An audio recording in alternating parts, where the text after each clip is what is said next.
తిరుపతి శ్రీనివాస మంగాపురం శ్రీ కళ్యాణ వెంకటేశ్వర స్వామివారి ఆలయంలో సాలకట్ల సాక్షాత్కార వైభవోత్సవాలు ఘనంగా జరుగుతున్నాయి. ఉత్సవాల్లో భాగంగా ఉదయం తోమాల సేవ, కొలువు, పంచాంగ శ్రవణము, సహస్రనామార్చన చేశారు. ఆలయ ముఖమండపంలో శ్రీదేవి భూదేవి సమేత శ్రీ కళ్యాణ వెంకటేశ్వర స్వామివారి ఉత్సవమూర్తులకు స్నపన తిరుమంజనం నిర్వహించారు.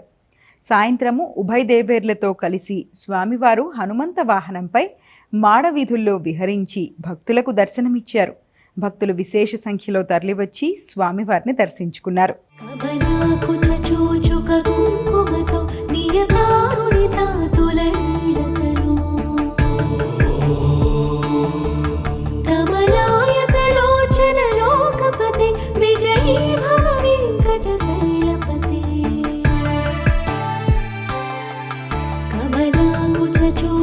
కుంకుమతో నియతారుణితా తులనీలతను కమలాయతలోచన లోకపతి విజయీ భవ వెంకటశైలపతి సచతుర్ముఖ షణ్ముఖ పంచముఖి ప్రముఖాఖిల దైవతమౌని